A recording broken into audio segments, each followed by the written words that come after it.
On 1+1, Julian Lennon reflects on life as John's son. The South Australian MP bent on changing the way we view disability, and the Terracotta Warriors advance on Australia.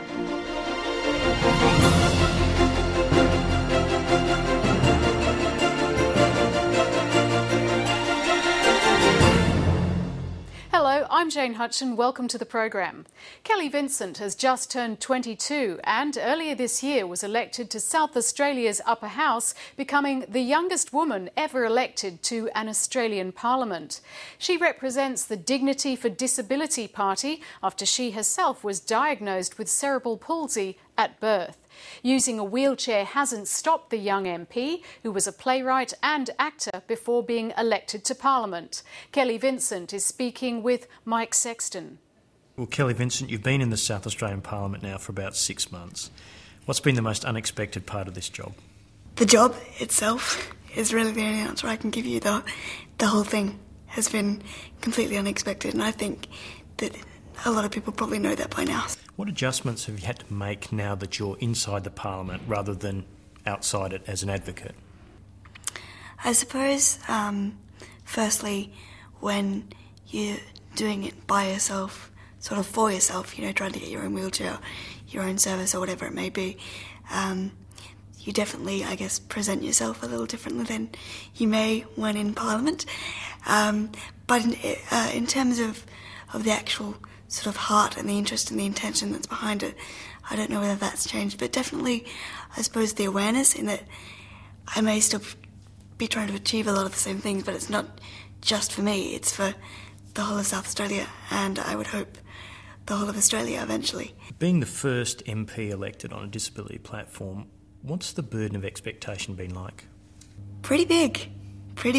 I mean, how does one deal with being compared to Nelson Mandela and Helen Keller and all of these people that have made this amazing contribution to society, and when one feels that, that I haven't really even made mine yet, it's a big honour, but it's also a bit of a weight on the old shoulders. No, I mean, at the same time, I do hope to live up to those expectations. So all I can do is take one step at a time and go as far as I can in one parliamentary year, and then another, and then 6 more. You must get a mixture of people, first of all, wanting personal help with their unmet needs, but also perhaps trying to look systemically at how you can change things for the better. How do you sort of find that balance between those two needs? At the moment, I have to say that it's been particularly difficult to focus on systemic change when you have, parents of children with autism ringing up saying that their child's violent behaviour is escalating and they can't get help, and they're afraid that either their child will kill them or they will kill the child. It's very difficult to focus on the bigger picture when you feel like you're putting out these spot fires, so to speak. However, we will get there eventually. At the moment, we do have the Productivity Commission inquiry into disability services, which is a kind of a more holistic thing than we're focusing on at present. And we've definitely been involved in that as much as we can, but I think it will be a while before the real plan for systemic change comes about. D4D has been described as a single-issue party, and that's something you reject. Why is that? Because I think, at least on some level, the term single issue implies that there is a single solution to the issue at hand. So, do I stop having a disability because I have a suitable wheelchair? Does a deaf person stop being deaf because they have a hearing aid or interpreter, etc., etc.? No, we still face issues in terms of access. Every time I ring up to book a restaurant, I have to check that it's got ramps and instead of stairs, and lifts and accessible toilets and this kind of thing. I still face perceptions and connotations in society because of my disability. So no, I think that it's really about more than give me a wheelchair or a support worker or anything to that extent. So to that end, I do reject the issue of the label of single issue. Yeah. A lot of people would look at you, you're 22 years old, you're in state parliament, you've achieved so much already, but where did this young woman come from? What was it that inspired you when you were younger, and what dreams did you have for yourself growing up? In terms of the dreams I held for myself, I suppose I still hold them now. They're to be a playwright and a disability and human rights activist, and an actress when they let me act. I'm not fussed as long as I can write, but acting is nice. I want to travel. I want to help people become educated and teach the world to see the world in the way that I do, which is from compassion and hope and, dare I say it, love. What's your sort of aim in this term of the Parliament? What is it as a single person in the upper house you can achieve, you think? Well, I think it is important to say that one person in Parliament isn't just one vote, it's one voice. So I can stand up for a lot of different issues. But I guess my main focus at the moment has actually been getting my head around the job and the parliamentary process so that I can learn how best to go about the things I want to achieve. Obviously, it's a big process, so it's been slower than I might have liked it to have been. But I guess in terms of what I've achieved in Parliament in this term, in my first 3 or 4 months, I introduced a bill for mandatory reporting for people with disabilities, whose disabilities are such that they may not be able to communicate a complaint about abuse or neglect, or their intellectual capacity may be such that they can't understand the nature of abuse and neglect. So, that's still got to come to a vote. It's still got a long journey ahead of it, and we're still looking to improve it to protect as many people as it can without impeding on people's dignity and independence. So that's going to be a long process. But if I may blow my own trumpet for a moment, I've been told that it's quite impressive to introduce a bill in one's first 3 months of parliamentary sitting. So I've got that both behind me and in front of me, I suppose. I suppose I've also been taking the government to task in terms of asking questions in Parliament, in terms of self-managed funding, access to disability services, young people in nursing homes, just to name a few. So I guess really just letting the government know that these issues are out there and we do have our eye on them in terms of those issues. I suppose that in itself is a step. Next year, we expect the productivity report to come down, and part of that will be the costings, I guess, on a national insurance scheme. What hopes do you hold for that report? I think it goes without saying that I hope for at least some increase in funding for the disability sector to deal with the crisis that we have at this present time. In terms of a broader, more systemic change, one thing that I'm really hoping for is the implementation of a national disability insurance scheme, which is something at the moment we're thinking would look comparable to the Medicare levy, in that everyone would pay a small amount toward disability services, which would, I hope, stop this build-up of waiting lists and waiting for services and this desperate crisis need that we have at the moment.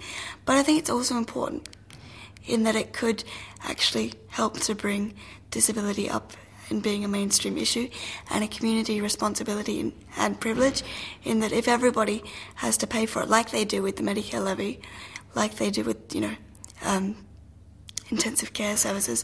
I mean, we don't know whether we're ever going to end up in a coma, but we still pay for these things.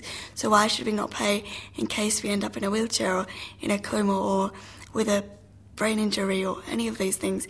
It could happen at any moment to any one of us. And I'm not saying that to make it sound morbid. I'm saying that to say that this needs to happen, and it should be a privilege to provide for our society's future in that way. You're an accidental politician by your own description. Is it a career, or is politics something you'd recommend to other people? I don't know whether I'd recommend any job to any person, because everyone has their own vision for the world and their own interests. But it's definitely something I would recommend for anyone who's got or believes that they have their head in their heart in the right place and wants to do best for the people of this great state in which we live. If I can do it, who can't, right? In early December, part of China's incredible terracotta army marches into the Art Gallery of New South Wales in an exhibition about China's first emperor. The warriors have travelled from Xi'an in North China, where they were first discovered by a farmer in the 1970s.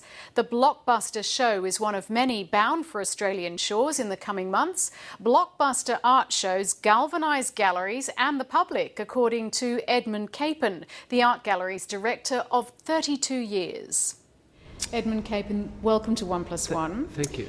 You're an expert in Chinese art, but I'm presuming that the time you left school, China was in the grip of the Great Leap Forward, which, as we now know, was a period of disastrous rural reform implemented by Mao Zedong. Is that the prism with which you saw China at the time you got interested in Chinese art? It certainly was.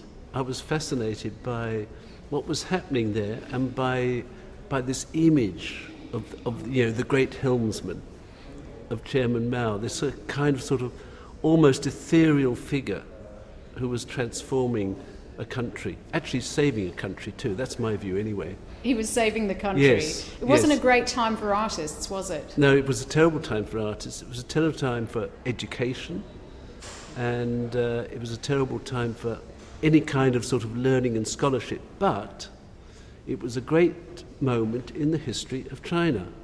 And I always have this argument when I go back to China, we talk about it, because the image of Mao has sort of oscillated from the last 20, 25 years. And there was a time, certainly, when his image was sort of, the light was dimming a bit. There was this sort of Mao memorabilia coming up, like a kind of sort of Disneyland.